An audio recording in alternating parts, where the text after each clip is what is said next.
ഓർത്തു വെക്കണം, സമുദ്രത്തിൽ കിടക്കുന്ന രണ്ട് രാജ്യങ്ങളാണ് മാലിദ്വീപും ശ്രീലങ്കയും. ബാറിൽ സപ്ലൈ ചെയ്യാനാണ് റാബിയത്താത്ത പുകയില്ലാത്ത അടുപ്പിലുണ്ടാക്കിയ ഗോതമ്പിന്റെ പുട്ടും കടുകിട്ട പയറുകറിയും ഉണ്ടാക്കിയത് എന്നാണ് നമ്മൾ അന്ന് പഠിച്ചത്.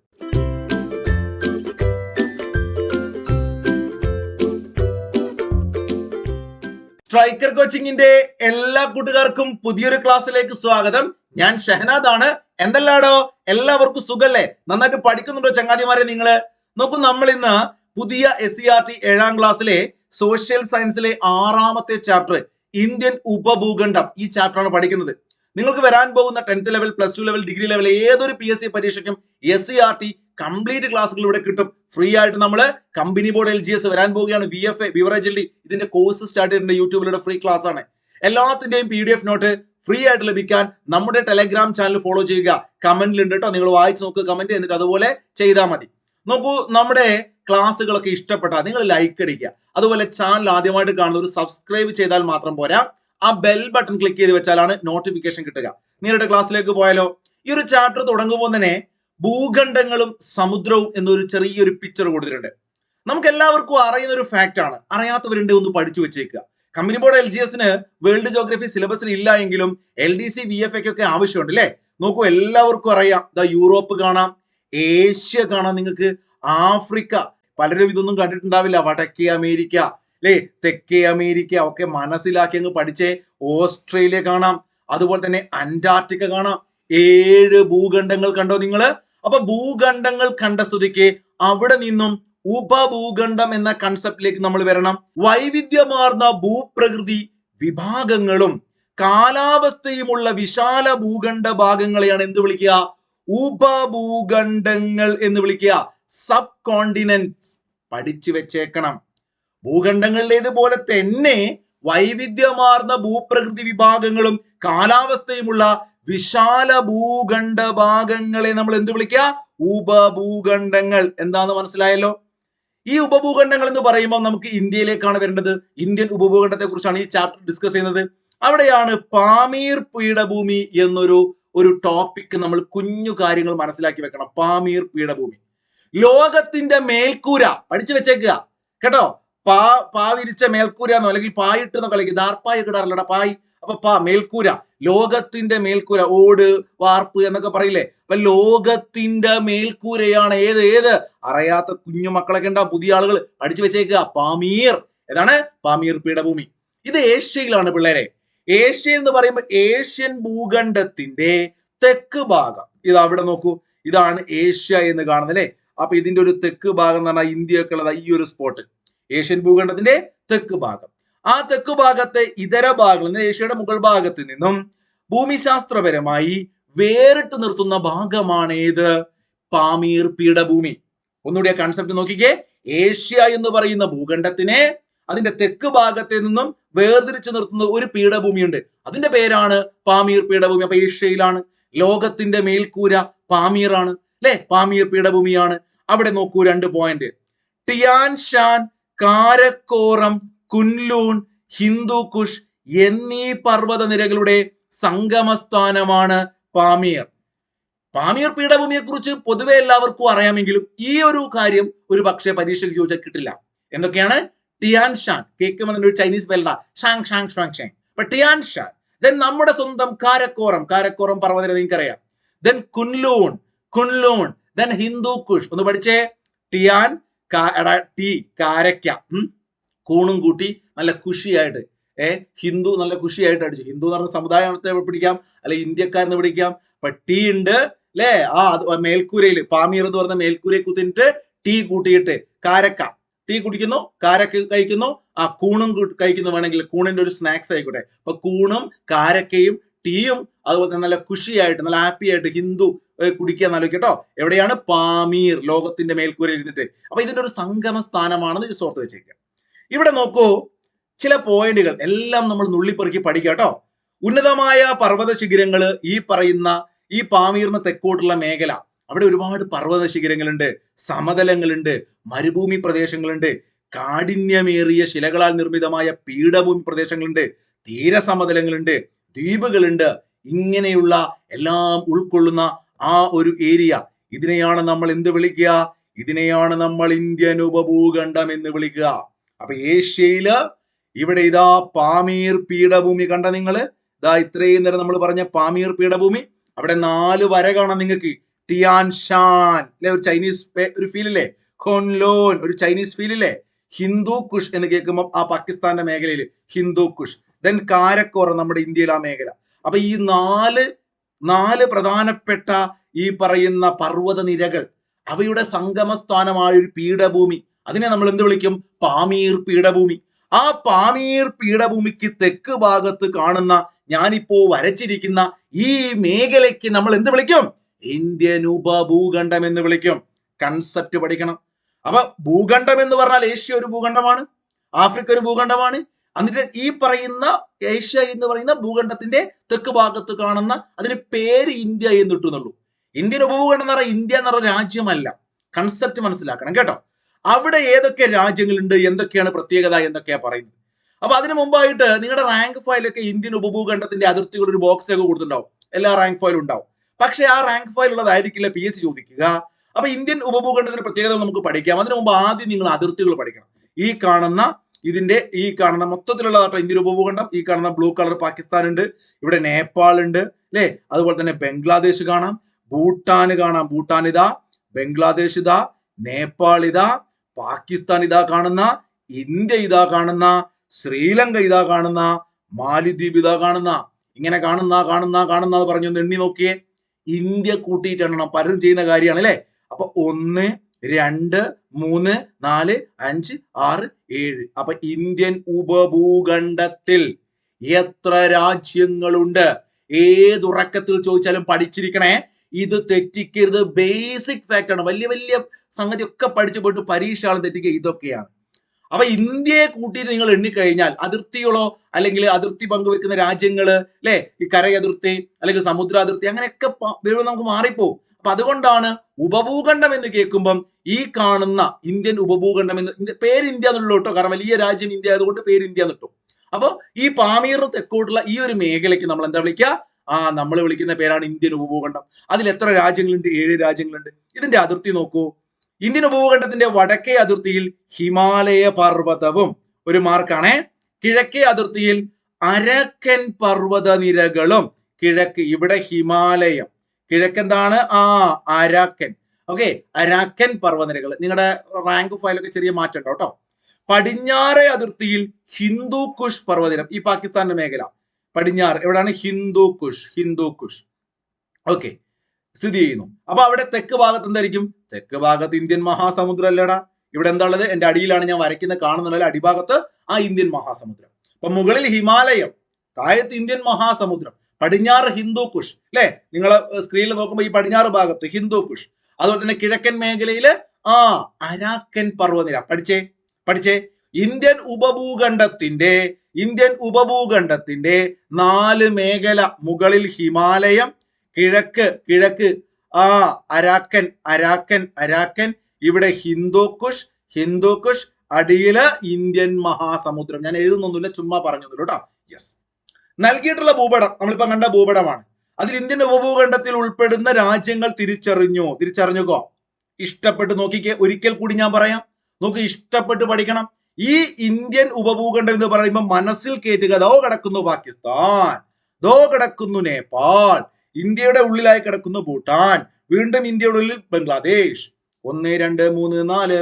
ദെൻ നമ്മുടെ ഇന്ത്യ 5. സെറ്റ്. ക്ലിയർ. അവിടെ ശ്രീലങ്ക കൂടി കൂട്ടിക്ക മക്കളെ, മാലദ്വീപും കൂട്ടിയാൽ സംഗതി ക്ലിയർ ആണ്. 7 എണ്ണം സെറ്റാണ്. ഇന്ത്യൻ ഉപഭൂഖണ്ഡത്തിന്റെ വടക്ക് ഭാഗത്തുള്ള പർവ്വതനിരകൾ ഏതൊക്കെയാണെന്ന് നോക്കാം. പാകിസ്ഥാനിൽ ഹിന്ദു കുഷ് പർവ്വതനിര നമ്മളിപ്പോ പഠിച്ചു. ഇന്ത്യ, നേപ്പാൾ, ഭൂട്ടാൻ എന്നീ രാജ്യങ്ങളിലായി ഹിമാലയ പർവ്വതനിര. ഇതൊക്കെ എല്ലാവർക്കും അറിയാലോ, ഞാൻ പ്രത്യേകിച്ച് എടുത്തു പറയണ്ട. ലോകത്തിലെ ഉയരമേറിയ മിക്ക കൊടുമുടികളും ഈ പർവ്വത മേഖലയിലെ, സത്യമല്ലേ? എവറസ്റ്റ്, ഗോഡ്മിൻ ഓസ്റ്റിൻ, കാഞ്ചൻജംഗ ഇങ്ങനെ തുടങ്ങി ലോകത്തിലെ ഏറ്റവും ഉയരമുള്ള പർവ്വതങ്ങളൊക്കെ, കൊടുമുടികളൊക്കെ എവിടെയാണ്? നമ്മുടെ ഈ കാണുന്ന ഇന്ത്യൻ ഉപഭൂഖണ്ഡത്തിലാണ്. ഹിമാലയ പർവ്വതനിരകൾക്ക് തെക്ക് ഭാഗത്ത് വിശാലമായ സമതല പ്രദേശമാണ്. അറിയാത്ത കൂട്ടുകാരുണ്ടോ? ഉത്തർപ്രദേശും ബീഹാറും എന്നൊക്കെ പറഞ്ഞാൽ ഇന്ത്യയുടെ ആ പറയുന്ന ഹിമാലയ പർവ്വതത്തിന്റെ തെക്ക് ഭാഗത്തും അടിഭാഗത്തും എന്ന് പറഞ്ഞാൽ ഉത്തർപ്രദേശൊക്കെ ഉള്ള സമതലമാണ്. ഒരുപാട് കൃഷിയൊക്കെ ഉണ്ട്, ഗംഗാ നദിയൊക്കെ ഒഴുകുന്നില്ലേ, അപ്പൊ അതുകൊണ്ട് തന്നെ സമതലമാണ്. സിന്ധു, ഗംഗ, ബ്രഹ്മപുത്ര, കണ്ടോ ആ ഫാക്ട് കണ്ടോ, എന്നീ നദികൾ വഹിച്ചു കൊണ്ടുവന്ന എക്കൽ നിക്ഷേപങ്ങളാണ്, എക്കൽ മണ്ണിലോട് നല്ല കൃഷിയൊക്കെ ഉണ്ട്, ഈ പറയുന്ന അതിവിശാലമായ സമതലം രൂപപ്പെട്ടിരിക്കുന്നത്. ഉത്തര മഹാസമതലം എന്ന് വിശേഷിപ്പിക്കുന്ന ഈ സമതല പ്രദേശങ്ങൾ ഉപഭൂഖണ്ഡത്തിന്റെ കിഴക്ക് മുതൽ പടിഞ്ഞാറ് വരെ വ്യാപിച്ചു കിടക്കുന്നു. ഇതാണ് ആ ഉത്തര മഹാസമതലം. കണ്ടോ, ഇതിനെയാണ് ഉത്തര മഹാസമതലം എന്ന് പറയുന്നത്. എന്ന് വെച്ച് കഴിഞ്ഞാൽ ഹിമാലയ പർവ്വതത്തിന്റെ തെക്ക് ഭാഗത്ത് അല്ലെ, പടിഞ്ഞാറ് മുതൽ കിഴക്ക് വരെ ഇങ്ങനെ വ്യാപിച്ചു കിടക്കുന്ന ആ മേഖല, ഇതിനെക്കുറിച്ചാണ് നമുക്ക് പഠിക്കാനുണ്ട് അടുത്ത ക്ലാസ്സുകളിൽ. ഇവിടെ ഞാൻ കളറൊക്കെ മാറ്റി കൊടുത്തു നിങ്ങൾക്ക് മനസ്സിലാവാൻ വേണ്ടിയിട്ടാണ്. ഇന്ത്യയുമായി അതിർത്തി പങ്കിടുന്ന രാജ്യങ്ങളുടെ എണ്ണം ചോദിച്ചാൽ 9 രാജ്യങ്ങൾ നമ്മളുമായിട്ട് അതിർത്തിയുണ്ട്. ഓക്കെ, അതിർത്തിയാണ്, കരയൊന്നുമില്ല, അതിർത്തി. അപ്പൊ ഇന്ത്യ ഉൾപ്പെടെ നമ്മൾ നോക്കുമ്പോൾ 10 രാജ്യങ്ങളുണ്ട് അവിടെ, മനസ്സിലെ 10 രാജ്യങ്ങളുണ്ട്. ഇന്ത്യൻ ഉപഭൂഖണ്ഡം എന്ന് പറയുമ്പോൾ അല്ലെ ഇന്ത്യ കൂടല്ലോ, പക്ഷെ ഇന്ത്യയുടെ അതിർത്തി എന്ന് പറയുമ്പോൾ ഇന്ത്യ കൂട്ടില്ലല്ലോ. അങ്ങനെ നോക്കുമ്പോൾ 9 രാജ്യങ്ങൾ ഇന്ത്യക്ക് അതിർത്തിയായിട്ടുണ്ട്. നോക്കാം ഏതൊക്കെയാണ്. നോക്കൂ, ഇവിടെ ഫോട്ടോ നോക്കി നീ കറക്റ്റ് മനസ്സിലാവും. പാകിസ്ഥാൻ ഇന്ത്യൻ ഉപഭൂഖണ്ഡത്തിൽ പെട്ടതാ, നമുക്ക് ഒന്ന് കൂട്ടാം അല്ലെ. പാകിസ്ഥാൻ, ഇവിടെ ഞാൻ ടിക്കറ്റ് പോവാണേ, പാകിസ്ഥാൻ. ദെൻ നേപ്പാൾ കണ്ടത്, നേപ്പാൾ രണ്ടാമത്തെ നേപ്പാൾ. പിന്നെ നിങ്ങൾക്ക് ഭൂട്ടാൻ കാണാം, ഭൂട്ടാൻ ഉണ്ട് ഇവിടെ അല്ലെ, ഭൂട്ടാൻ ഉണ്ട്. പിന്നെ നിങ്ങൾക്ക് എന്ത് കാണാം, ബംഗ്ലാദേശ് കാണാം, ബംഗ്ലാദേശ് ഉണ്ട് അവിടെ 4-മത്തത്. പിന്നെ നിങ്ങൾക്ക് ശ്രീലങ്ക കാണാം, 5-മത്തെ, എന്റെ പിറകിൽ കാണുന്നുണ്ടാവില്ല, ഞാനിവിടെ ശ്രീലങ്ക ടിക്കറ്റ്. ദെൻ നിങ്ങൾക്ക് മാലിദ്വീപ് കാണാം, 6-മത്തത് അല്ലെ, 6-മത്തത്. ഇപ്പൊ മാലിദ്വീപ് 6 അതിനകത്ത് 2 ശ്രീലങ്കയും മാലിദ്വീപ് എന്താണ്, സമുദ്ര അതിർത്തിയാണ്. അപ്പൊ 6 ഇനി നമുക്ക് ബാക്കി 9 ഉണ്ടല്ലോ, ബാക്കി 3 ഏതാന്ന് ചോദിച്ചു കഴിഞ്ഞാൽ ഇവിടെ നിങ്ങൾക്ക് അഫ്ഗാനിസ്ഥാൻ കാണാൻ പറ്റില്ല, ഇതിന്റെ പേര് അഫ്ഗാനിസ്ഥാൻ നോട്ട് ചെയ്ത് വെക്കണം, ഞാൻ എഴുതുന്നില്ല. അതാണ് എന്ത്, 7-മത്തത്. ഈ കിടക്കുന്ന വലിയ ഏരിയ ഇതിനെ നമുക്ക് എന്ത് വിളിക്കാം, ചൈന എന്ന് വിളിക്കാം, ചൈന. അപ്പൊ അത് 8-മത്തത്. ഇവിടെ ഇങ്ങനെ കിടക്കുന്ന ഒരു രാജ്യമുണ്ട്, ഇതിനെ നമുക്ക് എന്ത് വിളിക്കാം, കാണുന്നുണ്ടോന്ന് അറിയില്ല എന്റെ പിറകില്, മ്യാൻമാർ എന്ന് വിളിക്കാം. ഞാൻ ഈ വരച്ചു വെച്ചിരിക്കുന്ന ഏരിയയിലുള്ള 3 രാജ്യങ്ങൾ, ഇത് 3ഉം ഇന്ത്യൻ ഉപഭൂഖണ്ഡത്തിൽ വരില്ല. ക്ലിയർ ആയിട്ട് മനസ്സിലാക്കണം. അതുകൊണ്ടാണ് ഞാൻ ഇവിടെ തുടക്കത്തിൽ ഇതിന്റെ കളർ മാറ്റി കൊടുത്തത്. എന്നാൽ ഇന്ത്യയുടെ അതിർത്തി രാജ്യമാണ് താനും അഫ്ഗാനിസ്ഥാൻ, ഇന്ത്യയുടെ അതിർത്തി രാജ്യമാണ്. ഒരുപാട് തവണ ചോദിച്ച ഒരു ചോദ്യമായതുകൊണ്ടാണ് 2 ഞാൻ മഞ്ഞ കളർ കൊടുത്തത്. ഇന്ത്യയുമായി അതിർത്തി പങ്കിടുന്ന രാജ്യങ്ങളുടെ ആകെ എണ്ണം എല്ലാവരും പഠിച്ചു കഴിഞ്ഞു, 9. ആ 9 രാജ്യങ്ങളിലെ ഏറ്റവും കുറവ് അതിർത്തിയുള്ളത് നമ്മളെ അഫ്ഗാനിസ്ഥാനാണ്. ഒരു മാർക്ക് കിട്ടണേ, 106 കിലോമീറ്റർ. ഇതൊക്കെ കിലോമീറ്ററിലാണ് വരുന്നത്, 106 കിലോമീറ്റർ. ഇന്ത്യ അഫ്ഗാന്റെ അതിർത്തി രേഖ അറിയപ്പെടുന്നത് ഡ്യൂറന്റ് രേഖ. ബൈഹാർട്ട് പഠിക്കുക പുതിയ പിള്ളേര്, അല്ലാത്തവർക്കൊക്കെ അറിയാം, മാറിപ്പോരുത്. മക്മോഹനും ഡ്യൂറന്റും റാഡ്ക്ലിഫും മാറരുത്. അപ്പൊ ഡ്യൂറന്റ് ആണ് അഫ്ഗാനിസ്ഥാൻ. എന്താണ്, ഡ്യൂറന്റ്. ദെൻ ഇന്ത്യയുമായി ഏറ്റവും കൂടുതൽ അതിർത്തി പങ്കിടുന്നത് ഏത് രാജ്യം എന്ന് ചോദിച്ചാൽ നിങ്ങൾ ഇനി ചൈന ചിന്തിക്കണം, വലുതാണല്ലോ എന്നൊന്നും. ചൈനയെക്കാളും നമുക്ക് അതിർത്തിയുള്ളത് ഏതാണിതാ, ഒരു രാജ്യം മൊത്തം നമ്മുടെ ഉള്ളിലല്ലേ, ആ രാജ്യമാണ് ഏത്, ബംഗ്ലാദേശ്. എത്രയാണ്, 4100 എന്ന് ചിലപ്പോൾ ചില പരീക്ഷയ്ക്കൊക്കെ കൊടുക്കാറുണ്ട്, 4100 റൗണ്ട് ചെയ്ത് കൊടുക്കുന്ന കേട്ടോ, അല്ലെങ്കിൽ 4096.7. ഓക്കെ, ഇവിടെ ബംഗ്ലാദേശിന്റെയും ഇന്ത്യയുടെയും അതിർത്തി രേഖ അറിയപ്പെടുന്നത് തീൻ ബേഗ കോറിഡോർ. പഠിച്ചു വെച്ചേക്കുക, തീൻ ബേഗ കോറിഡോർ. ഓക്കെ ആണല്ലോ. അപ്പൊ അഫ്ഗാനിസ്ഥാൻ ഏറ്റവും കുറവ് 106 കിലോമീറ്റർ, ബംഗ്ലാദേശ് 4096.7 കിലോമീറ്റർ. ക്ലിയർ. ഇനി ബാക്കിയുള്ളതൊക്കെ നിങ്ങൾക്ക് വേണമെങ്കിൽ പഠിക്കാം, ഞാൻ നിർബന്ധം പറയില്ല, പഠിക്കുന്നത് നല്ലതാണ്. ഇത് ഒരു LGS ലെവൽ പരീക്ഷയ്ക്കൊന്നും ചോദ്യം കണ്ടില്ലെങ്കിലും LDC ലെവൽ എക്സാമിനൊക്കെ ചോദ്യങ്ങൾ വരും. അപ്പൊ നിർബന്ധമായിട്ടൊന്ന് നോട്ട് ചെയ്ത് വെച്ചേക്കുക. മ്യാൻമാർ നമ്മുടെ റാങ്ക് ഫയലുള്ള സംഖ്യകളും മുൻകാലത്ത് വന്ന സംഖ്യകളൊക്കെയാണ് കൊടുത്തത് കേട്ടോ. നിങ്ങൾ പക്ഷേ ഗൂഗിളിൽ തെരഞ്ഞാൽ മാറ്റം കാണും. അപ്പൊ 1643 മ്യാൻമാർ, 3488 ചൈന, 3488. ഏറെക്കുറെ പാകിസ്ഥാൻ പഠിക്കാൻ ഒരു സുഖമുണ്ട്, 333 അല്ലെ, 43 സുഖമായിരുന്നു. നമ്മുടെ കാറിന്റെ ഒക്കെ ഫാൻസി നമ്പർ വരും, 3323. അങ്ങനെയാണെങ്കിൽ നേപ്പാൾ 1751. അതുപോലെ തന്നെ ഭൂട്ടാൻ എന്ന് കേൾക്കുമ്പോൾ നല്ല സംഖ്യയാണ്, 699. 6 എഴുതുക അല്ലെ, തിരിച്ചിട്ട് 9 699 ഭൂട്ടാൻ. അപ്പൊ ഇത്രയും നിങ്ങൾ എന്ത് ചെയ്യുക, ജസ്റ്റ് ഒന്ന് പഠിച്ചു വെച്ചേക്കുക, പഠിക്കാൻ ശ്രമിക്കുക. ഇവിടെ ഞാൻ പറഞ്ഞല്ലോ, ഇത് നിർബന്ധമായിട്ട് പഠിക്കേണ്ടത് ബംഗ്ലാദേശും അഫ്ഗാനിസ്ഥാനും. ഇനി നിർബന്ധമായിട്ടും ഈ ബ്ലൂ കളറിൽ കൊടുത്ത രേഖകൾ, അതിർത്തി രേഖ എന്ത് പേരിൽ അറിയപ്പെടുന്നു പഠിച്ചിരിക്കണം. അഫ്ഗാനിസ്ഥാന്റെയും ഇന്ത്യയുടെയും അതിർത്തി രേഖയാണ് ഡ്യൂറന്റ്. ഓക്കെ, ബംഗ്ലാദേശിന്റേതും ഇന്ത്യയുടേതുമാണ് തീൻ ബേഗ കോറിഡോർ. അതുപോലെ ചൈനയുടേത് വലിയ വിവാദമായി പ്രശ്നങ്ങളൊക്കെ നടന്നുകൊണ്ടിരിക്കുകയല്ലേ ഇന്ത്യയും ചൈനയും, മക്മോഹൻ രേഖ ഇന്ത്യയും ചൈനയും. ഹെക്കോബോ റാസി മ്യാൻമാർ പഠിച്ചു വെച്ചേക്കുക, ഹെക്കോബോ റാസി. ഓക്കെ, അതുപോലെ തന്നെ റാഡ്ക്ലിഫ് എത്ര തവണയാ ചോദിച്ചത് അല്ലേ? നമുക്ക് ഇന്ത്യയുടെ ചരിത്രം പഠിക്കുമ്പോൾ റാഡ്ക്ലിഫിനെ നമ്മുടെ മൗണ്ട് ബാറ്റന്റെ സമയത്തുള്ള വിശേഷങ്ങളൊക്കെ പറയാനുണ്ട് ചരിത്രത്തിൽ കേട്ടോ. 47 ഇന്ത്യൻ ഇൻഡിപെൻഡൻസ് ആക്ടുമായി ബന്ധപ്പെട്ടൊക്കെ പറയാനുണ്ട്. അപ്പൊ റാഡ്ക്ലിഫ് മറന്നു പോകണ്ട, ഇന്ത്യ പാകിസ്ഥാൻ. ദെൻ നിങ്ങൾ തെറ്റിക്കാതെ ഓർത്തു വെക്കണം, സമുദ്രത്തിൽ കിടക്കുന്ന 2 രാജ്യങ്ങളാണ് മാലിദ്വീപും ശ്രീലങ്കയും. അവയുടെ അതിർത്തിയുടെ നീളമൊന്നുമില്ലല്ലോ, പറയാൻ പറ്റില്ല, സമുദ്രത്തിലായുണ്ട്. പക്ഷേ ഈ സമുദ്രത്തെ വേർതിരിക്കുന്ന ഒരു ഭാഗത്തിനൊരു പേരുണ്ട്. മാലിദ്വീപിനെയും ഇന്ത്യയെയും വേർതിരിക്കുന്ന ഭാഗമാണ് 8 ഡിഗ്രി ചാനൽ. ഏതാണ് മാലിദ്വീപ് എന്ന് കേൾക്കുമ്പോൾ ഇനി 8 ഡിഗ്രി ചാനലിൽ ചാടുക എന്നറിയിക്കാം. മാലിദ്വീപ് 8 ഡിഗ്രി കേട്ടോ. 10ഉം 11 ഡിഗ്രി ഒക്കെ നമുക്ക് പിന്നീട് അടുത്ത ക്ലാസ്സുകളിൽ ഞാൻ ആൻഡമാൻ നിക്കോബാർ ദ്വീപൊക്കെ പഠിപ്പിക്കുമ്പോൾ ലക്ഷദ്വീപിനൊക്കെ വെച്ചിട്ട് വരച്ച് കാണിച്ചു തന്നു കേട്ടോ. ഇപ്പൊ 8 ഡിഗ്രി ബൈഹാർട്ട് പഠിക്കുക മാലിദ്വീപ്. പാക് കടലെടുക്ക് എന്ന് കേൾക്കുമ്പോൾ ചിലർക്കൊക്കെ സംശയമാണ്, അത് പാകിസ്ഥാനിലാണോ? അല്ല, ഇന്ത്യയുടെയും ശ്രീലങ്കയുടെയും ഇടയിലുള്ള ഭാഗത്തിന് വിളിക്കുന്ന പേര് അതാണ് പാക് കടലെടുക്ക്. പഠിച്ചു വെച്ചേക്കുക, 8 ഡിഗ്രി ചാനൽ പഠിച്ചു വെച്ചേക്കുക. അപ്പോ സമുദ്രാതിർത്തി പങ്കിടുന്ന രാജ്യങ്ങൾ 2 എണ്ണം, കരയതിർത്തി പങ്കിടുന്ന രാജ്യങ്ങൾ 7 എണ്ണം, രണ്ടും കൂടി കൂട്ടിയാൽ ടോട്ടൽ 9 എണ്ണം. ഇന്ത്യൻ ഉപഭൂഖണ്ഡത്തിലെ രാജ്യങ്ങളുടെ എണ്ണം 7. എല്ലാം ക്ലിയർ ആയിട്ട് പഠിച്ചു പോവുക, ബേസിക് ഫാക്റ്റാണ്. ഞാൻ നേരത്തെ വരച്ചില്ല പച്ചക്കളറിൽ ഉത്തർപ്രദേശ് പോലെയുള്ള മേഖല, അവിടെ ഫലഭൂയിഷ്ടമായ മണ്ണുണ്ട്, നദികളാൽ ജലസമൃദ്ധമാണ്, നിരപ്പാർന്ന ഭൂപ്രദേശമാണ്, ജനനിബിഡമാണ്. ഇതൊക്കെ എല്ലാവർക്കും അറിയുന്ന കാര്യമല്ലേ. ഉത്തര മഹാസമുദ്രത്തിന് തെക്കുഭാഗം പീഠഭൂമിയാണ്. ദാ നോക്കൂ, ഈ കാണുന്നതാണ് ഉത്തര മഹാസമുദ്രം. അതിന്റെ തെക്ക് ഭാഗം എന്ന് പറഞ്ഞാൽ ഞാനിതാ ഇപ്പൊ വരച്ച് നിങ്ങൾ കാണുന്നുണ്ടോന്ന് അറിയില്ല, എന്റെ പിറകില് ഇന്ത്യ എന്ന് എഴുതിയ ആ ഒരു പ്രത്യേക കടൽ ഇങ്ങനെ ലൈൻ ചെയ്ത് വെച്ചുള്ള മേഖല ഉപദ്വീപീയ പീഠഭൂമി എന്ന് പറയും. അപ്പൊ ഇതിനെ കുറിച്ചാണ് പറയുന്നത്. ഇത് സമുദ്രനിരപ്പിൽ നിന്നും ഏകദേശം 150 മുതൽ 900 മീറ്റർ വരെ ഉയരമുള്ളതായി കണക്കാക്കുന്നു. ഉപദ്വീപീയ പീഠഭൂമി എന്ന് പറയുന്ന ഇന്ത്യയിലെ ആ സെന്ററിൽ കിടക്കുന്ന മേഖല, അതിന്റെ സമുദ്രനിരപ്പിൽ നിന്നുള്ള ഈ പറയുന്ന ഉയരം എത്രയാണെന്ന് ചോദിച്ചാൽ 150 മീറ്റർ മുതൽ 900 മീറ്റർ വരെ എന്താ സാധനം? ഉപദ്വീപീയ പീഠഭൂമിയുടെ ഉയരമാണ്. ഏറെക്കുറെ ത്രികോണാകൃതിയിലാണ്. നിങ്ങൾ ഉപദ്വീപീയ പീഠഭൂമി നോക്കിയാൽ മനസ്സിലാവും. ഉപദ്വീപീയ പീഠഭൂമിയുടെ വടക്കു പടിഞ്ഞാറായിട്ട് ഇന്ത്യയിലും പാകിസ്ഥാനിലുമായി വ്യാപിച്ചു കിടക്കുന്ന വരണ്ട ഭൂപ്രദേശമാണ് ഥാർ മരുഭൂമി. ഇവിടെ നിങ്ങൾക്ക് കാണാൻ പറ്റും, സ്ക്രീനിൽ കാണുന്നുണ്ടെന്ന് എനിക്കറിയില്ല. ഈ കാണുന്ന ഉപദ്വീപീയ പീഠഭൂമിയുടെ വടക്ക് പടിഞ്ഞാറ് പാകിസ്ഥാനിലുണ്ട്, അതുപോലെ തന്നെ ഇന്ത്യയിലുണ്ട്. ഞാൻ പറയുമ്പോൾ ശ്രദ്ധിക്കണം, നമ്മുടെ 9ാം ക്ലാസ്സിൽ ജോഗ്രഫി പഠിക്കുമ്പോൾ ഞാൻ വിശദമായിട്ട് പറയും. ഥാർ മരുഭൂമിയെ കുറിച്ച് 4-5 പേജ് പഠിക്കാനുണ്ട്. അപ്പൊ ഒരു ചോദ്യം ഇതാണ് ഞാൻ പറയുന്നത് നിങ്ങളോട്. ഥാർ മരുഭൂമി ഇന്ത്യയും പാകിസ്ഥാനിലുമാണെന്ന് പറഞ്ഞല്ലോ. ഇന്ത്യയിലെ എത്ര സംസ്ഥാനങ്ങളിൽ ഉണ്ടെന്ന് ചോദിച്ചു കഴിഞ്ഞാൽ 4 സംസ്ഥാനങ്ങളിലാണ്. ബഹുഭൂരിപക്ഷം ഥാർ മരുഭൂമിയും രാജസ്ഥാനിലാണ്.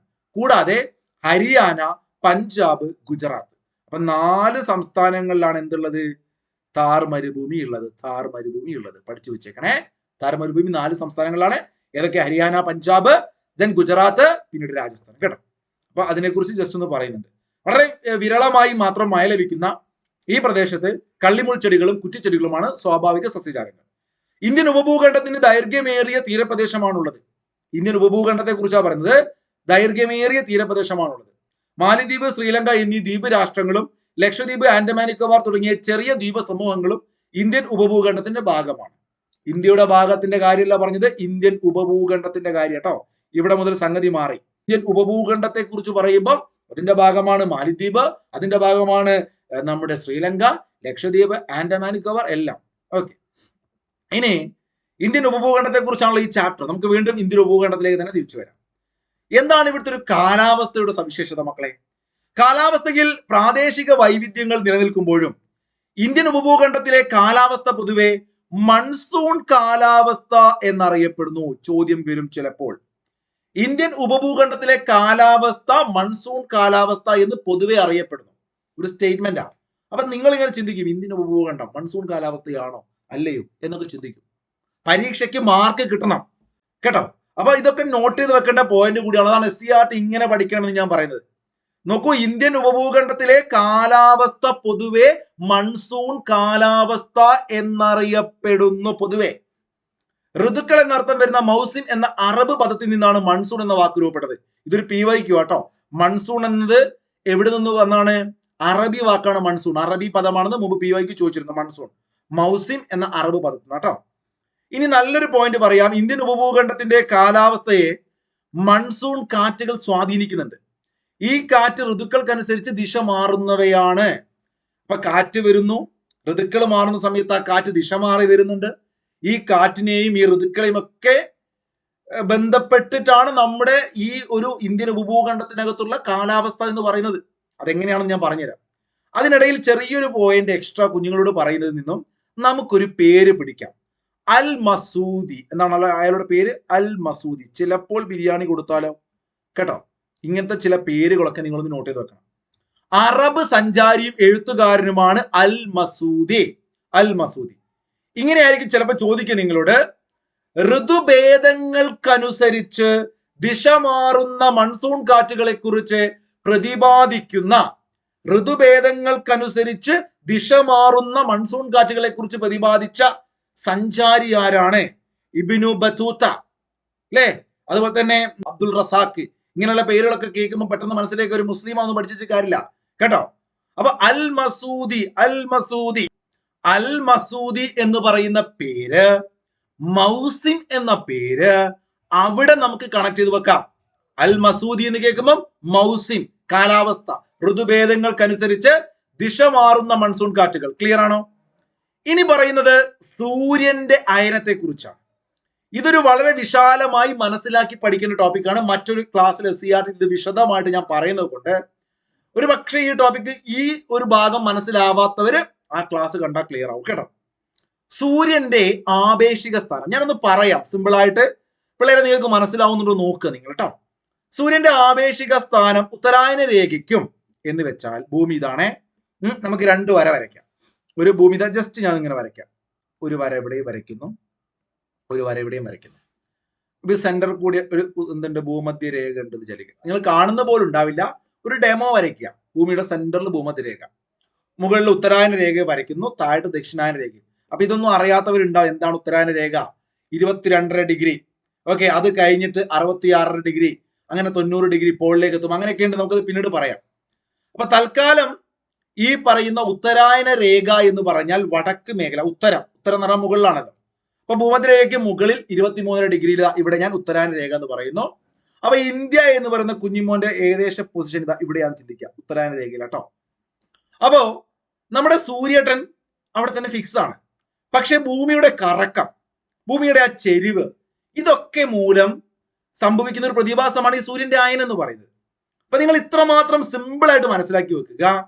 സൂര്യൻ അങ്ങോട്ടും ഇങ്ങോട്ടും അല്ല, അതിന്റെ സ്ഥാനം മാറുന്നു. നമ്മുടെ ഈ ഭൂമിയുടെ പരിക്രമണവും ഭ്രമണമൊക്കെ മൂലമാണ്. അപ്പൊ അതെന്ത് ചെയ്യുന്നു, ആ ഒരു പ്രോസസ്സിന്റെ ഭാഗമായിട്ട് പൊസിഷൻ മാറുന്നു എന്ന് ചിന്തിക്കുക. അപ്പൊ ഞാൻ ഈ വരച്ചത് ഇവിടെ നോർത്ത് മേഖലയിൽ ഉത്തരായന രേഖയും താഴെ ദക്ഷിണായന രേഖയാണ്.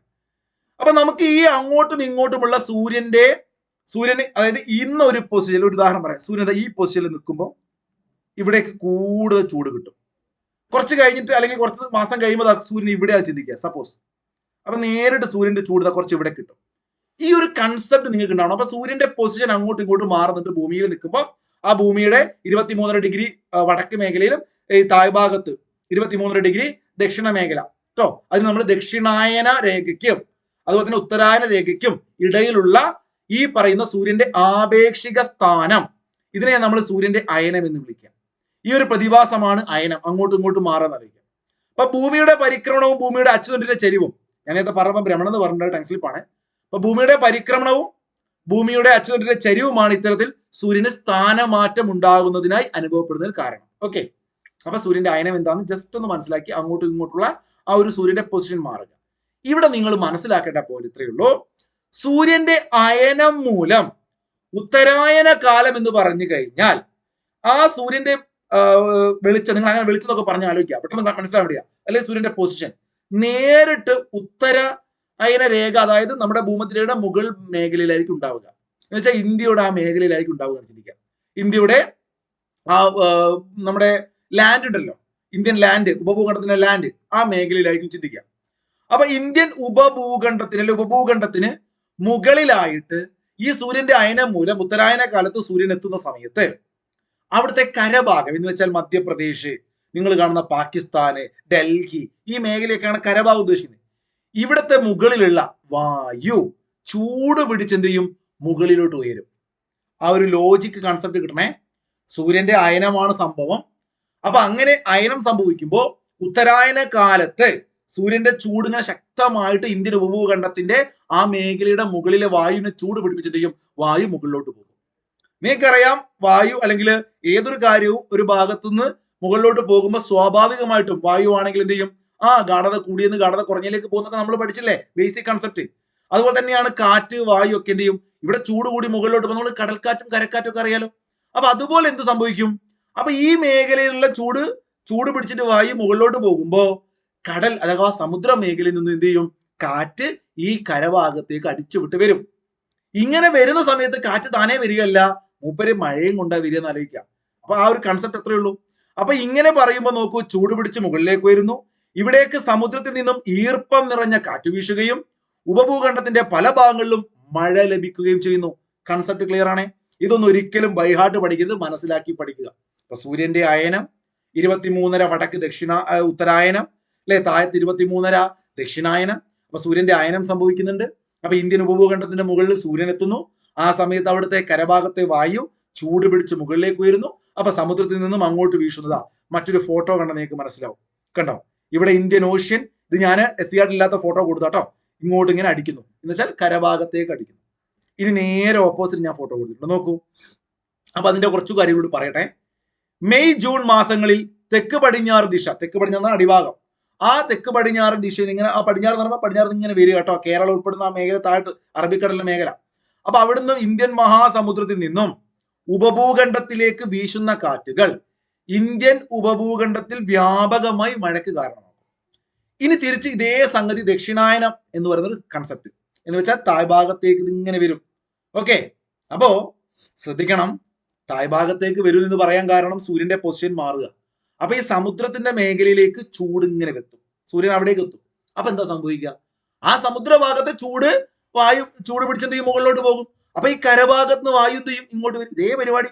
അപ്പൊ ദക്ഷിണായന സമയത്ത് സൂര്യന്റെ സ്ഥാനം ഇന്ത്യൻ സമുദ്രത്തിന് മുകളിലാകുമ്പോൾ സമുദ്രോപരിതലത്തിലെ വായു ചൂട് പിടിച്ചുയരുകയും ഇവിടേക്ക് ഉത്തര ദിക്കിൽ നിന്നും ഉള്ള കാറ്റ് വീശുകയും ചെയ്യും. അതാണിതാ ഈ ഒരു ഫോട്ടോ. SCR ഇല്ല, ഞാൻ കൊടുത്താണ്, നമുക്ക് മറ്റൊരു ചാപ്റ്റർ വിശദമായിട്ട് പഠിക്കാൻ കേട്ടോ.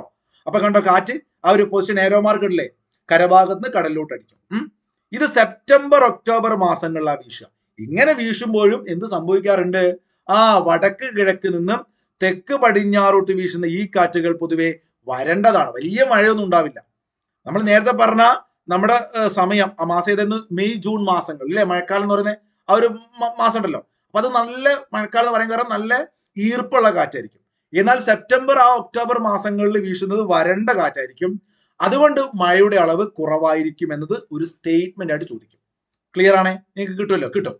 എന്നാൽ ബംഗാൾ ഉൾക്കടലിൽ നിന്നും നീരാവി, ഇങ്ങനെ വരണ്ട കാറ്റാണ് മഴ കുറവാണെങ്കിലും ചില ഘട്ടങ്ങളിൽ ഈ ബംഗാൾ ഉൾക്കടലിൽ നിന്നും നീരാവി ആഗിരണം ചെയ്യുന്നതോടെ ഉപദ്വീപിന്റെ കിഴക്കൻ തീരങ്ങളിൽ വ്യാപകമായ മഴയ്ക്ക് കാരണമാകും. തമിഴ്നാട് മേഖല എന്ന് വെച്ച് കഴിഞ്ഞാൽ നിങ്ങൾ നോക്കിക്കേ, ഈ ശ്രദ്ധിച്ചു നോക്കണം, എന്റെ പിറകിൽ കാണുന്നുണ്ടോ ഞാൻ വിചാരിക്കുന്നു. ഈ ഒരു ഏരോ മാർക്ക് കണ്ടോ നിങ്ങൾ, ഏരോ മാർക്ക് ഇങ്ങനെ ചരിഞ്ഞിങ്ങനെ വരുന്നുണ്ട്. അപ്പൊ ഞാൻ പറഞ്ഞ കൺസെപ്റ്റ് ഇത്രയേ ഉള്ളൂ. തെക്ക് പടിഞ്ഞാറോട്ടാണ് ഏരോ പോകുന്നത്, തെക്ക് പടിഞ്ഞാറോട്ട്. എവിടുന്നാ പോകുന്നത്, വടക്കുന്ന് വരിക, വടക്ക് കിഴക്കുന്ന് ഇങ്ങനെ വരിക. അങ്ങനെ വരുന്ന സമയത്ത് പൊതുവെ അത് വരണ്ട കാറ്റാണ്, അതുകൊണ്ട് മഴ കുറവായിരിക്കും. പക്ഷേ ഈ വരവ് വരുമ്പോഴും ഈ അത് ബംഗാൾ ഉൾക്കടലല്ലേ, ഇവിടെ നല്ല ഈർപ്പുള്ള വായു ഉണ്ടാകും. അപ്പൊ കാറ്റ് ഓൾറെഡി ഇങ്ങനെ അടിച്ചിങ്ങോട്ട് വരിക, കാരണം ചൂട് കൂടുതൽ എവിടെയാണ്, അവിടെ ചൂട് കൂടുതലാ. ഇവിടെ ഞാൻ തീ ഇടട്ടെ, ഇത് തീയാണ്, തീയാൻ തീർന്നില്ല. ഇവിടെ ചൂട് കൂടുതലാ, കടലിൽ ഇത് ചൂട് കൂടുതലാ. അപ്പൊ ഇവിടുന്ന് എന്ത് ചെയ്യുക, വായു മുകളിലോട്ട് പോകുമ്പോൾ ആ കരഭാഗത്ത് ഇങ്ങോട്ട് അടിക്കുക. മറ്റേ സമയത്തോ ഇവിടെ ഇങ്ങനെ തീയിടുക, ഇവിടെ ചൂട് കൂടുതലാ. സൂര്യൻ ഇവിടെയുള്ളത്, അപ്പൊ ഇങ്ങോട്ട് അടിക്കും അല്ലെ. അപ്പൊ അതാണ് ആ കൺസെപ്റ്റ്, ഫസ്റ്റ് പറഞ്ഞ കൺസെപ്റ്റ്. ഓക്കെ, ഇനി നോക്കൂ നിങ്ങൾ, ഈ പറയുന്ന കിഴക്കൻ തീരങ്ങളിലൂടെ ബംഗാൾ ഉൾക്കടലിൽ നിന്നും ചെറിയ നീരാവി ആഗിരണം ചെയ്യുന്നത് കൊണ്ട് ഈ ഒരു ചെറിയ കിഴക്കൻ മേഖലയിൽ എന്ത് ചെയ്യും, ചില സമയത്തൊക്കെ വ്യാപകമായ മഴയ്ക്ക് കാരണമാകും. എന്ന് വെച്ചാൽ സെപ്റ്റംബർ ഒക്ടോബർ മാസങ്ങളിൽ തമിഴ്നാട് മേഖല, ആന്ധ്രയുടെ തീരങ്ങളിൽ ഒക്കെ ശക്തമായ മഴയ്ക്ക് കാരണമാകുന്നുണ്ട്. ആ സമയത്ത് നമുക്ക് ഇടിയോടുകൂടിയ മഴയൊക്കെ ഉണ്ട്. അതല്ല ഇത് ആ കാര്യം മറന്നുകൊണ്ട് കേട്ടോ. ഇനി നമ്മളിപ്പം പറഞ്ഞ കാലാവസ്ഥ, അതിനെ സ്വാധീനിക്കുന്ന ഘടകങ്ങൾ, ഒന്ന് അക്ഷാംശ സ്ഥാനം. കണ്ട നിങ്ങൾ, അക്ഷാംശമൊക്കെ മാറുന്ന സമയത്ത് സൂര്യൻ്റെതൊക്കെ ആയിട്ട് ബന്ധപ്പെട്ട് സമുദ്രനിരപ്പിൽ നിന്നുള്ള ഉയരം, അത് സ്വാഭാവികമായിട്ട് നമുക്ക് ചിന്തിച്ചാൽ മനസ്സിലാവും. മഴ കൂടുതൽ കിട്ടാനും കുറവ് കിട്ടാനൊക്കെ അല്ലെ സമുദ്രത്തിന്റെ ആ നിരപ്പിൽ നിന്നുള്ള ഹൈറ്റ് സ്വാധീനിക്കും. ഭൂപ്രകൃതി അല്ലെ, നല്ല കുന്നും മലയും ഒക്കെ ഉള്ള ഭൂപ്രകൃതിയും വരണ്ട മേഖലയൊക്കെ ഉള്ള വ്യത്യാസം. ഇപ്പോൾ ഥാർ മരുഭൂമിയൊക്കെ പറഞ്ഞില്ലേ, അപ്പൊ ആ മരുഭൂമിയിലൊക്കെ എന്താണ് വ്യത്യാസം നമുക്ക് അറിയില്ല, മഴ കുറവായിരിക്കും. സമുദ്രത്തിന്റെ സാമീപ്യം അതൊരു പ്രധാനപ്പെട്ട ഘടകമാണ്. കാറ്റ്, ഈ പറഞ്ഞ കാറ്റ് കൊണ്ടുവരല്ലോ മേഘങ്ങളെ.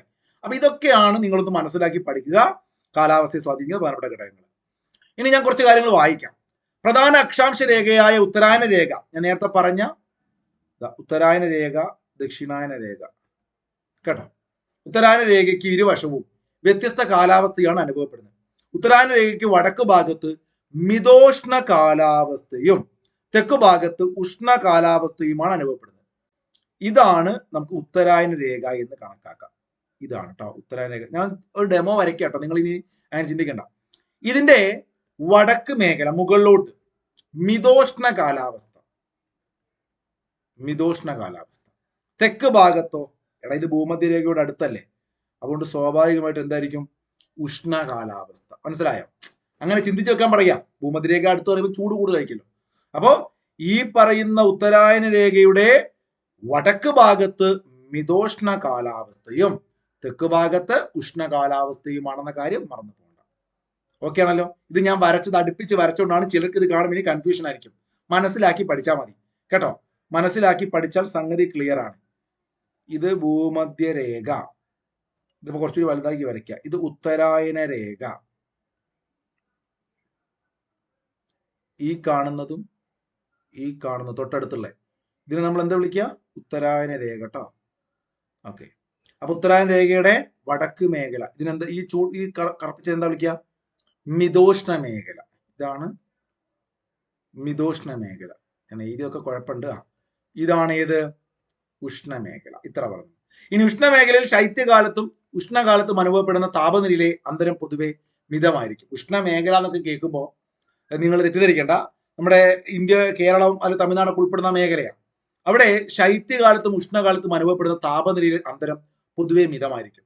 അപ്പൊ നിങ്ങൾ ശരിക്കും ഇത് ഇന്ത്യ എന്നുള്ള കൺസെപ്റ്റിൽ ചിന്തിച്ചിട്ട് നമ്മുടെ ഭൂമിയുടെ മാപ്പ് ഇവിടെ പോയി, ഭൂമിയുടെ മാപ്പ് ഇവിടെ ഇല്ല. അപ്പൊ അതുകൊണ്ട് ഞാൻ കാണിച്ചു തരുന്നില്ല. അപ്പൊ ഭൂമിയുടെ മാപ്പ് നിങ്ങൾ കാണുന്ന സമയത്ത് ഈ ഉഷ്ണമേഖല മിതോഷ്ണ മേഖല എന്നൊക്കെ പറയുമ്പോൾ ഉത്തരായന രേഖ സപ്പോസ് നമുക്ക് ഇങ്ങനെ സെന്ററിൽ കൂടി പോയി കഴിക്കാം. ഉത്തരായന രേഖ എത്ര സംസ്ഥാനത്തോട് പോകുന്നൊക്കെ നമുക്ക് പഠിക്കാനുണ്ട്. ഇത് ഗുജറാത്താണേ, അങ്ങനെയൊക്കെ ഉണ്ട്, രാജസ്ഥാനൊക്കെ ഉണ്ട്. അപ്പൊ ഉത്തരായന രേഖ പോകുമ്പോൾ അതിന്റെ മുകൾ ഭാഗം എന്ന് വെച്ചാൽ എന്തായി, മിതോഷ്ണ മേഖല, ഡൽഹി ഒക്കെ വരുന്ന മേഖല. അവിടെ തണുപ്പ് കാലത്ത് ഭയങ്കര തണുപ്പായിരിക്കും. ഉത്തരായന രേഖയുടെ താഴ്ഭാഗം ഈ കേരളം, ഈ തമിഴ്നാട് ഒക്കെ ഉൾപ്പെടുന്ന മേഖല, ഇവിടെ എന്തായിരിക്കും, ഇവിടെ ഉഷ്ണ കാലാവസ്ഥയാണ്, പക്ഷെ ഉഷ്ണമേഖലയാണ്. പക്ഷെ ശൈത്യകാലത്തും ഉഷ്ണകാലത്തും ഭയങ്കര തീവ്രമായിരിക്കില്ല കേട്ടോ. താപനില പൊതുവെ മിതമായിരിക്കും.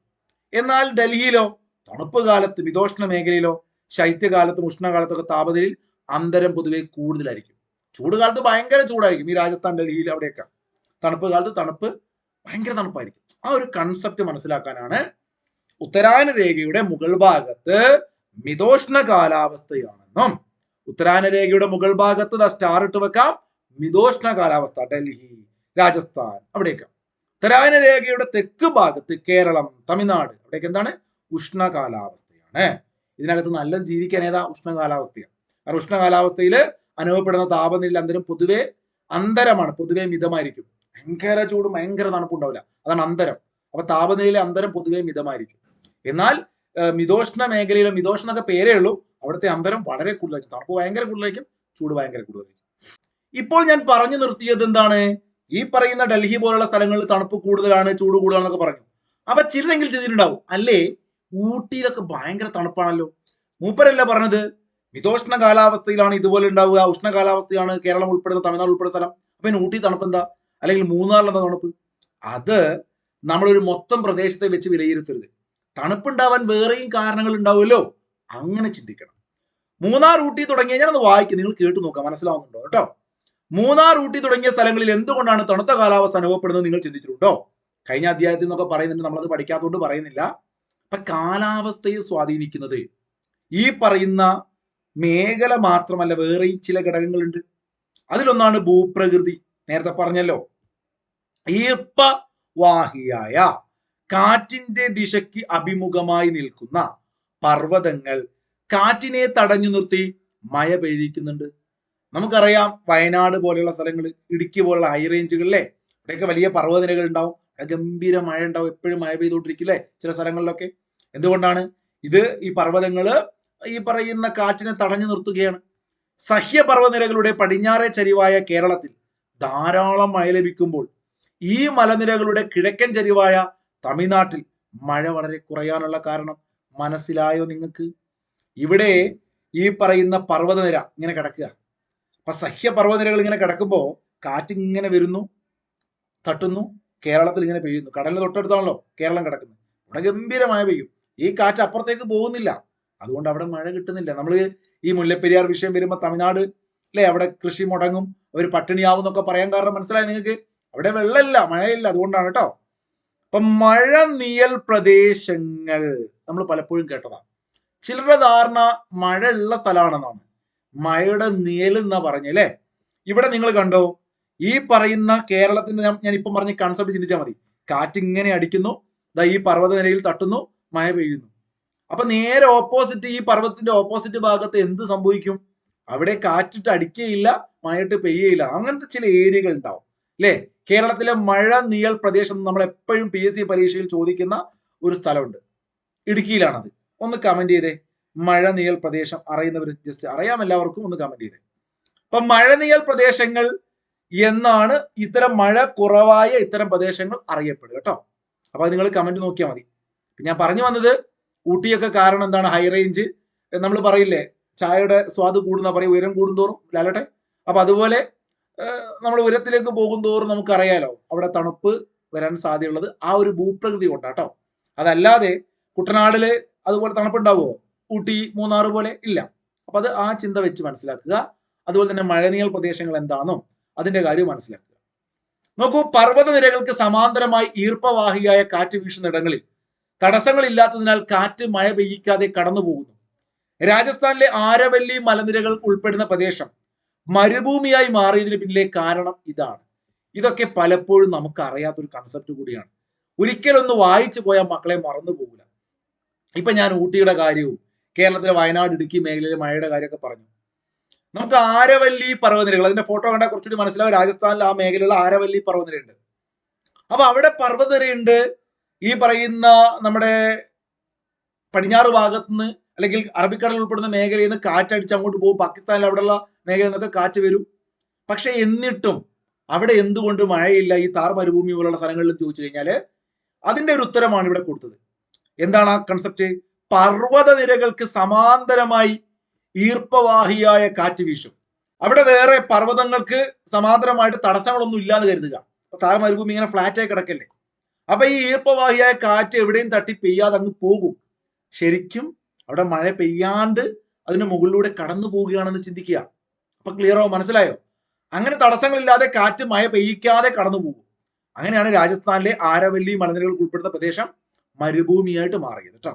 സമുദ്രത്തോട് ചേർന്ന് കിടക്കുന്ന പ്രദേശങ്ങളിൽ ആർദ്ര കാലാവസ്ഥയും സമുദ്രത്തിൽ നിന്ന് ഏറെ അകലെ സ്ഥിതി ചെയ്യുന്ന പ്രദേശങ്ങൾ താരതമ്യേന വരണ്ട കാലാവസ്ഥയും അത് നമുക്ക് ലോജിക്കലി കിട്ടും. കാറ്റിന്റെ ദിശയും അതിലെ ജലാംശത്തിന്റെ അളവും കാലാവസ്ഥയെ സ്വാധീനിക്കുന്നുണ്ട്. മനസ്സിലാവും? ഭൂപ്രകൃതിയിലും കാലാവസ്ഥയിലും അനുഭവപ്പെടുന്ന ഈ പ്രാദേശിക വ്യത്യാസങ്ങൾ ജനജീവിതത്തെ ബാധിക്കും. വൈജാത്യങ്ങൾ സൃഷ്ടിക്കുന്നുണ്ടോ എന്ന് ചോദിക്കുന്നുണ്ട്. സ്വാഭാവികമായിട്ടും ബാധിക്കുമല്ലോ അല്ലെ. നല്ല കാലാവസ്ഥയും നല്ല കൃഷിക്കൊക്കെ അനുയോജ്യമായ സ്ഥലത്ത് ജനങ്ങൾ ഉഷാറായിട്ട് ജീവിക്കും. അല്ലെങ്കിൽ ഈ പറഞ്ഞ വരണ്ട മരുഭൂമിയിലൊക്കെ ജീവിക്കാൻ പറ്റില്ലല്ലോ. ഉത്തരേന്ത്യയിലും ദക്ഷിണേന്ത്യയിലും ജനങ്ങൾ ഭക്ഷണ രീതി ഇതുപോലെ തന്നെ, നമ്മുടെ കാലാവസ്ഥ പോലെ തന്നെ ഇപ്പൊ ഞാൻ പറഞ്ഞു ശൈത്യകാലത്തിന്റെ കാര്യം ഈ ഡൽഹി ഉൾപ്പെടുന്ന മേഖലയിൽ അല്ലെ, കേരളത്തിന്റെ മറ്റൊരു കാലാവസ്ഥ. അപ്പൊ ഇവിടെയൊക്കെ ഉണ്ടാക്കുന്ന നമ്മുടെ എന്താ പറയുക വിളകൾക്കും വ്യത്യാസമുണ്ട്. ഗോതമ്പ് കേരളത്തിൽ നിങ്ങൾക്ക് കാണാൻ പറ്റുമോ? അപ്പൊ അതെവിടെയാണ്? അത് ഈ പറയുന്ന ഉത്തരേന്ത്യയിലാണ്. എന്നാൽ കേരളത്തിൽ നിങ്ങൾക്ക് എന്ത് കാണാൻ പറ്റും? തേയില കാണാൻ പറ്റും. അതുപോലെ തന്നെ നമ്മുടെ ഏലക്കായ് കാണാൻ പറ്റും അല്ലെ. ഇതിന്റെയൊക്കെ ഫോട്ടോ കൊടുത്തിട്ടുണ്ട്, ഏലം കൃഷി. അപ്പൊ ഇതിന്റെ വ്യത്യാസമൊക്കെ കുഞ്ഞുങ്ങളോട് ചോദിക്കുകയാണ്. ഓരോ പ്രദേശത്തെയും ഭൂപ്രകൃതി, കാലാവസ്ഥ എന്നിവയ്ക്കനുസരിച്ച് അതാതിടങ്ങളിൽ ജനങ്ങളുടെ കൃഷി, ആഹാരം, പാർപ്പിടം, വസ്ത്രധാരണം, ആചാരം, ആഘോഷങ്ങൾ ഇതൊക്കെ മാറുന്ന കാര്യം പറയുന്നുണ്ട്. നിങ്ങളൊന്ന് വായിച്ചു നോക്കുക, PDF ഞാൻ തരുന്നുണ്ട്. ഇവിടെ നെല്ല്, ഗോതമ്പ്, തണ്ണിമത്തൻ 3 വിളകൾ കൊടുത്തിട്ടുണ്ട്. നമുക്ക് മറ്റൊരു ചാപ്റ്ററിൽ ഇത് വിശദമായിട്ട് പുതിയ SCERT തന്നെ വരുന്നുണ്ടെങ്കിലും ഞാൻ നിങ്ങൾക്ക് തൽക്കാലം ഇതിനെ അനുബന്ധിച്ച് പഴയ SCERTൽ ചെറിയൊരു കണ്ടന്റ് തരാം കേട്ടോ. ജലത്തിന്റെ ആവശ്യകത, ജലം ധാരാളമാണെന്ന് പറയാണ് നെല്ല് കൃഷിക്ക്, എല്ലാവർക്കും അറിയാം. നെല്ല് കൃഷിയുമായി ബന്ധപ്പെട്ട് നിങ്ങൾ പഠിച്ചു വെക്കേണ്ട പോയിന്റ് വിത്ത് വിതയ്ക്കുന്ന മാസങ്ങളാണ്.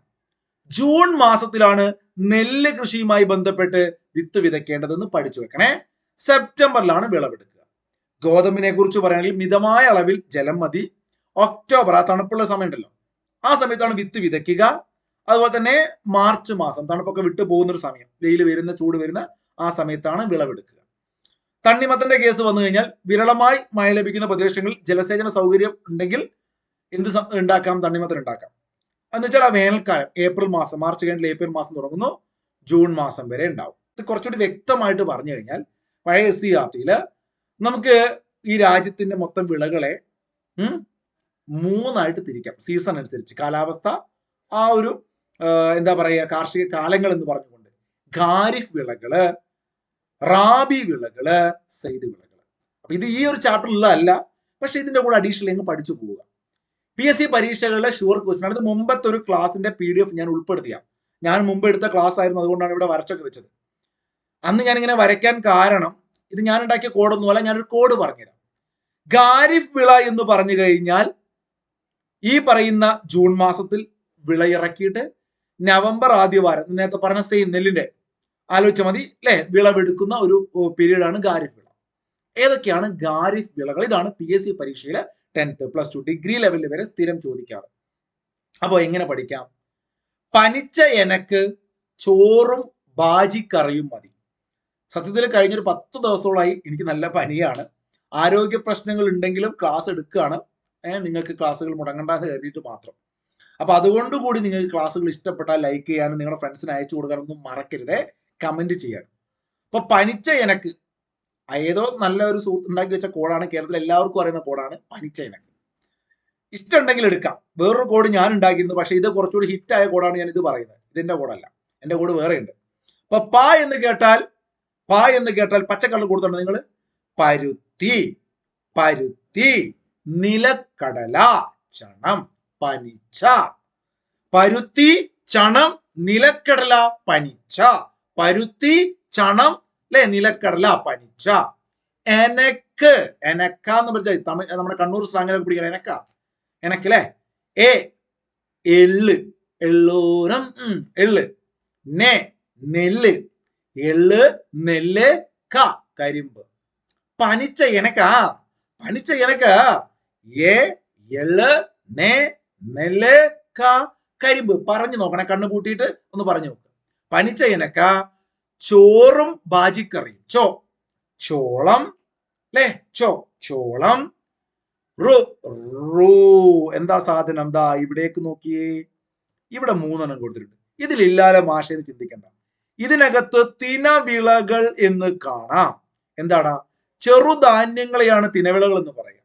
ഭക്ഷ്യധാന്യങ്ങൾ ഉൾപ്പെടുന്ന ജോവർ, ബജ്റ, റാഗി. PSC പരീക്ഷയിൽ ഇത് 3 സ്ഥിരം വരാറുണ്ട്. അപ്പൊ അതുകൊണ്ട് റാഗി, ബജ്റ, ജോവർ ഇതങ്ങ് പഠിച്ചു വെച്ചാ. റാഗി, ബജ്റ, ജോവർ. എന്ന് കേട്ടാൽ ചോളം. അപ്പൊ ചോറും ബാജിക്കറിയും. പനിച്ച എനക്ക്, എന്ത് വേണം? ചോറും ബാജിക്കറിയും. പഠിച്ചല്ലോ. പനിച്ച എനക്ക് ചോറും ബാജിക്കറിയും. കഞ്ഞി എന്നെ കുടിക്കാൻ എന്നെ കൊണ്ടാകുന്നില്ല, അത് വേറെ വിഷയം. അപ്പൊ അത് കിട്ടി. ഇനി നവംബർ എന്ന് കേൾക്കുമ്പം നവംബർ മധ്യത്തിൽ തണുപ്പാണ്. റാബി താത്താനായിരിക്കും. റാബി വിളകൾ. മാർച്ച് വേനൽ ആരംഭത്തിൽ വിളവെടുക്കും. ഇത് ഞാൻ ഉണ്ടാക്കിയ കോഡ് ഞാനൊന്ന് പറയാം. അത് നിങ്ങൾക്ക് കേട്ട് നോക്കുക. എന്നിട്ട് മറ്റേ കോഡ് ഞാനൊന്ന് പറയാം. ഇത് കേരളത്തിലെ ഏതോ മഹാനുണ്ടാക്കിയ കോഡാണ്. ഇത് ഭയങ്കര ഹിറ്റായ കോഡാണ്. ഞാനോട് എഴുതി വെച്ചാണ്. എന്റെ കോഡ് നമ്മുടെ ക്ലാസ്സിൽ ഇപ്പോൾ നല്ല 4-5 വർഷം മുമ്പ് ലൈവ് എടുക്കുന്ന സമയത്ത് റൂബി എന്ന് പറഞ്ഞൊരു കുട്ടിയാന്ന് തോന്നുന്നു, അവൾ അന്ന് ഇങ്ങനെ കമന്റ് ചെയ്താണ്. ആ സമയത്ത് ഞങ്ങൾ അത് ഉണ്ടാക്കിയാണ്. അപ്പൊ ആ കുട്ടി റൂബി എന്ന പേരുള്ളതുകൊണ്ട് റാബിയ എന്നൊക്കെ ആക്കി ഞങ്ങൾ. അപ്പൊ റാബിയ താത്തയുടെ നല്ല പുട്ടുണ്ട്. എങ്ങനെ റാബി താത്ത പുട്ടുണ്ടാക്കുന്നത് അറിയോ? അപ്പൊ റാബി വിളകളാണല്ലോ. നല്ല പുകയില്ലാത്ത അടുപ്പില് റാബിയ താത്ത നല്ല ഗോതമ്പിന്റെ പുട്ടുണ്ടാക്കുകയാണ്. ആഹാ. അപ്പൊ പുട്ടൊന്നും ഇതിനകത്തില്ല, എന്നാലും നമുക്ക് പുട്ട് ആലോചിക്കാം. ഗോതമ്പിന്റെ പുട്ടാണ് ഉണ്ടാക്കുന്നത്. പുകയില്ലാത്ത അടുപ്പിലാണ്. റാബിയ താത്തയാണ്. പുകയില്ലാത്ത അടുപ്പ്, റാബിയ താത്ത, ഗോതമ്പിന്റെ പുട്ട്. അതിന് കൂട്ടി കഴിക്കാൻ നല്ല കടുകിട്ട പയറ് കറിയുണ്ട്. കടുക്, പയറ്, പുകയില്ലാത്ത പുകയില, ഗോതമ്പ്. സിമ്പിൾ ആണ്. 4 എണ്ണം സോറി SC കൊടുത്തത്. ആ 4 എണ്ണം കിട്ടും. ഓക്കെ. ഇനി ഇതിനകത്ത് ബാർലി ഇല്ല. അപ്പൊ വേണമെങ്കിൽ ബാറിൽ സപ്ലൈ ചെയ്യാനാണ് റാബിയ താത്ത പുകയില്ലാത്ത അടുപ്പിലുണ്ടാക്കിയ ഗോതമ്പിന്റെ പുട്ടും കടുകിട്ട പയറ് കറിയും ഉണ്ടാക്കിയത് എന്നാണ് നമ്മൾ അന്ന് പഠിച്ചത്. ബാറിലേക്ക് കൊടുക്കാൻ വേണ്ടി. ബാറിലൊക്കെ ഫുഡ് ഉണ്ടാവില്ല ബാറിൽ, അല്ലെ? അപ്പൊ ബാറിൽ കിട്ടും. ഇതിനകത്ത് ഒരു റെയർ ക്വസ്റ്റ്യൻ മുമ്പ് ചോദിച്ചാണ് ലിൻസീഡ്. നിങ്ങളൊന്ന് ഗൂഗിൾ അടിച്ചു നോക്കിയാൽ എന്താണെന്ന് അറിയാത്തവർ. ലിൻസീഡ്. ഇപ്പൊ ലിൻസീഡ് കൊടുത്തിരുന്നു. അപ്പൊ അതാണ് ലി എന്നൊരു കോഡ്. ഗോ എന്ന് കേട്ടാൽ ഗോതമ്പ്, പ എന്ന് കേട്ടാൽ ഏതാണ് പയറുവർഗം, ബ എന്ന് കേട്ടാൽ ബാർലി, ലി എന്ന് കേട്ടാൽ ലിൻസീഡ്, ക എന്ന് കേട്ടാൽ കടുക്, പുകവലിക്കില്ല എന്ന് കേട്ടാൽ പുകയില. ഗോപബാലിക പുകവലിക്കില്ല. ഇത് പഠിച്ച് സെറ്റായി മനസ്സിലുള്ളവരുണ്ടാവും, അവർ ഇത് തന്നെ പഠിക്കുക. ഇനി നമ്മുടെ കോഡ് വേണ്ടവർക്ക് അങ്ങനെ പഠിക്കാം. റാബിയ താത്ത ബാറിലേക്ക് നല്ല പുകയില്ലാത്ത അടുപ്പിലുണ്ടാക്കിയ ഗോതമ്പിന്റെ പുട്ടുണ്ട്, നല്ല കടുകിട്ട പയറ് കറിയുണ്ട്. അടിപൊളിയായി. വാ സെറ്റ്. അപ്പൊ അങ്ങനെ പഠിക്കാം. അപ്പൊ അങ്ങനെയാണെങ്കിൽ സെയ്ത് വിളകൾ നോക്കൂ. മാർച്ച് മാസത്തിൽ വേനൽക്കാലത്ത്, ജൂൺ മാസം മഴ തുടങ്ങുന്ന സമയത്ത് വിളവെടുക്കുന്ന സെയ്ത് എന്ന് കേൾക്കുമ്പോൾ നമ്മളെ മനസ്സിലേക്ക് പഴം, പച്ചക്കറി, അല്ലെ? സെയ്ത്, പഴവും പച്ചക്കറി. ഇനി ഇത് വീണ്ടും വിശദമായിട്ട് ഇവിടെ അങ്ങനെ കൊടുത്തിട്ടുണ്ട്. ഞാനത് എന്ത് ചെയ്യുന്നില്ല, വായിക്കുന്നില്ല. കാരണം നിങ്ങൾ ഓൾറെഡി പഠിച്ചു കഴിഞ്ഞു. നിങ്ങൾ PDF വായിച്ചു കൊടുക്കാം. ഭക്ഷ്യവിളകളെ കുറിച്ച് കൊടുത്തിട്ടുണ്ട് പിള്ളേരെ. ഗോതമ്പ്, പയറ്, ഇതൊക്കെ എന്താന്ന് കൊടുത്തിട്ടുണ്ട്. ഞാനിപ്പം പറഞ്ഞ ബജ്റ, ചോളം, റാഗി, ഇതിനെക്കുറിച്ച് ഞാൻ ഓൾറെഡി നിങ്ങളോട് പറഞ്ഞു കഴിഞ്ഞു. തിനവിളകളെ കുറിച്ച്. അപ്പൊ അത് തന്നെയാണ് ഇവിടെ മാറ്റി കൊടുത്തത്. ഇനി നാണ്യവിളകൾ എന്താണെന്ന്. നമ്മള് പുകയില രാവിലെ ഉച്ചക്ക്, അല്ലെ, പത്തിരിക്ക് കൂട്ടിയിട്ട് ഉച്ചക്ക് ചോറിന് കൂട്ടി കഴിക്കില്ലല്ലോ. പരുത്തി ഉണ്ടോ? ഇല്ല. അപ്പൊ വാണിജ്യ അടിസ്ഥാനത്തിൽ വൻതോതിൽ കൃഷി ചെയ്യുന്ന വിളകളാണ് നാണ്യവിളകൾ. വാണിജ്യ അടിസ്ഥാനത്തിൽ, ഭക്ഷണത്തിനല്ല. ഓക്കെ. അപ്പൊ അതിൽ പെട്ടതാണ് കരിമ്പ്, പഞ്ചസാര ഉണ്ടാക്കണ്ടേ, പുകയില, പരുത്തി, ചണം, എണ്ണക്കുരുക്കൾ. ഓക്കെ. അപ്പൊ ഇത് പഠിച്ചു വെക്കണേ. നാണ്യവിളകൾ അറിയാം എല്ലാവർക്കും, ചുമ്മാ ഒന്ന് പറഞ്ഞത്. ഇനി നാരുവിളകൾ എന്ന് കേൾക്കുമ്പോൾ അതിനകത്ത് പരുത്തി, ചണവും വരുന്നുണ്ട്. യൂണിവേഴ്സൽ ഫൈബർ എന്നൊക്കെ അറിയപ്പെടുന്നില്ലേ? അപ്പൊ അതുകൊണ്ട് ഇന്ത്യയിലെ പ്രധാനപ്പെട്ട നാരുവിളകളാണ്. തുണിത്തരങ്ങള്, ബാഗുകൾ, ചാക്കുകളൊക്കെ ഉണ്ടാക്കാൻ വേണ്ടി ഉപയോഗിക്കുന്നത്. ഇനി എണ്ണക്കുരുക്കളോ? ഭക്ഷ്യ എണ്ണ ഉൽപ്പാദിപ്പിക്കാൻ വേണ്ടിയിട്ടാണ് എണ്ണക്കുരുക്കൾ കൃഷി ചെയ്യുന്നത്. നിലക്കടല, കടുക് വർഗ്ഗങ്ങള്, സോയാബീൻ, സൂര്യകാന്തി, ഇതൊക്കെ ഇതിൽ പെട്ടതാണ്. അതുപോലെ തന്നെ തേയില, കാപ്പി, റബ്ബർ പോലെയുള്ള സുഗന്ധദ്രവ്യങ്ങള്, കിഴങ്ങ് വർഗ്ഗങ്ങൾ, മരച്ചീനി, അല്ലെ, അതൊക്കെയുള്ള അങ്ങനെ ഒരുപാട് ഐറ്റംസ് ഉണ്ട്. ഇതിനെക്കുറിച്ചൊക്കെ ചുമ്മാ ഒന്ന് വായിച്ചു നോക്കുക. ഒരു ചോദ്യം ഇതാണ്. ക്ലാസിന്റെ ലെങ്ത് ഒരുപാട് നീണ്ടുപോയി. ഒന്നാമത് എനിക്ക് ചെറിയൊരു ആരോഗ്യ പ്രയാസമുണ്ട്, അതുകൊണ്ടാണ് ഉഷാറ് കുറവുണ്ടാവും. നിങ്ങൾ ഇത്രയും മുഴുവനും കണ്ടവർ വളരെ കുറവായിരിക്കും. ഇതുവരെ കണ്ടവരുണ്ടെങ്കിൽ എല്ലാവരും ഇതിന് കമന്റ് ചെയ്യണം. ക്ലാസ് മനസ്സിലായിട്ടുണ്ടെങ്കിൽ, ഓർമ്മയുണ്ടെങ്കിൽ കേട്ടോ. അപ്പൊ നിങ്ങളൊരു 500 പേരൊക്കെ കണ്ടു എന്ന് എനിക്ക് തോന്നുന്നു. ഒരു 500 കമന്റ് കാണുമ്പോൾ നോക്കിക്കോളി. നിങ്ങൾ ഇത് വീഡിയോക്ക് താഴെ ഒരു 100 കമന്റ് ഉണ്ടാവും. അപ്പൊ 100 പേരെ കണ്ടുള്ളൂ ഞാൻ ചിന്തിക്കും. അപ്പം നിങ്ങൾക്ക് കഷ്ടപ്പെട്ട് ഇതുപോലെ SCRT മുഴുവനൊക്കെ ക്ലാസ് എടുത്ത് വരുമ്പോൾ നിങ്ങളെ സപ്പോർട്ട് കമന്റ് ആണ്, വേറൊന്നും അല്ല. അപ്പൊ കമന്റ് ചെയ്യാൻ അറിയാത്തവരത് എങ്ങനെയാണെന്ന് നോക്കി പഠിച്ചിട്ട് കമന്റ് ചെയ്യട്ടോ. അപ്പൊ മറക്കണ്ട, നമുക്ക് അടുത്ത ക്ലാസ് കിട്ടണമെങ്കിൽ സബ്സ്ക്രൈബ് ചെയ്തിട്ട് ബെൽ ബട്ടൺ ക്ലിക്ക് ചെയ്ത് വെക്കുക. വീണ്ടും കാണട്ടോ. അതുവരെ ഗുഡ് ബൈ, താങ്ക് യു.